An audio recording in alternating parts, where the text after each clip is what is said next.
Bonjour à tous, on se trouve aujourd'hui dans le lycée du Mont d'Or, dans l'aire éducative environnementale qui se trouve derrière moi. Cet espace d'environ 4000 m² est une aire éducative créée en 2017.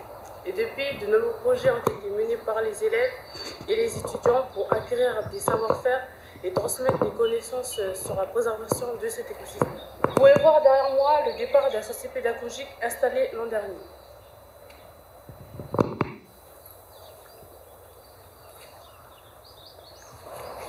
Sur ce panneau, on apprend que la mangrove est un écosystème précieux qui rend des services à l'homme.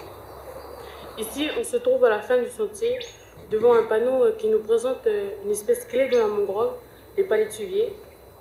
On y apprend que la mangrove est en fait une forêt de palétuviers. Si l'on regarde de plus près, on aperçoit une nurserie de propagules de palétuviers que les élèves ont installée l'an dernier. On peut voir qu'il ne reste plus beaucoup de propagules. Ils ont quasiment tous été replantés lors d'opérations de restauration de mangroves un peu plus loin qu'ici. On va retrouver Marie-Solange pour en savoir un peu plus. Bonjour Marie-Solange, est-ce que tu peux nous dire où est-ce qu'on est ici et que s'est-il passé? Bonjour, alors ici on se trouve dans le milieu naturel de la mangrove à l'extérieur du lycée. On peut voir un palétuvier rouge, un brugeria, un palétuvier mère. On voit tout autour les propagules qui se sont implantées naturellement. On appelle ça une régénération naturelle.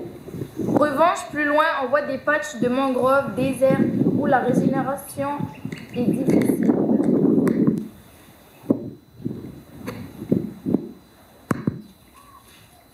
Celui-ci n'est pas de brugeria, il n'est pas rouge. Oui, celui-ci c'est un rhizophora, un palétuvier que l'on trouve aussi dans ce milieu. Il est reconnaissable par ses grandes racines en forme d'échasse. Que se passe-t-il après les plantations?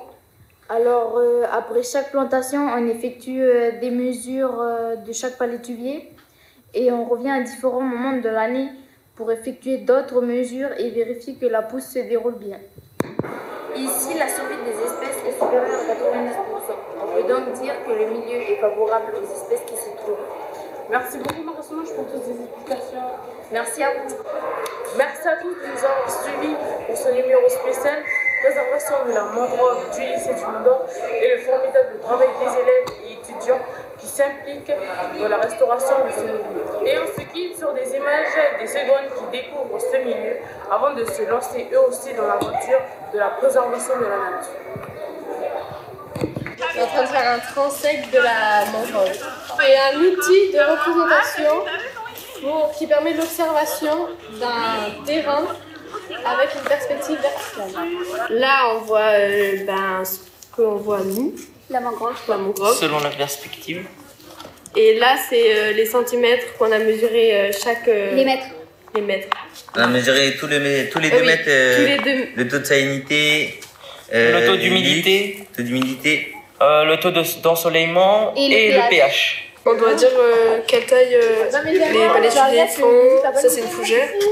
On analyse le pourcentage de salinité dans le sol avec un réfractomètre. On fait un trou avec une barre à mine et on récupère du sol. On le met dans la terre du sol. On le met dans un chiffon. On le presse pour obtenir de l'eau qu'on va ensuite mettre. Là, voilà. Et on va regarder à l'intérieur. Vas-y, fais-le, j'ai les mains. Combien de pourcents ça va? 20. Eh ben, on mesure les paramètres du sol.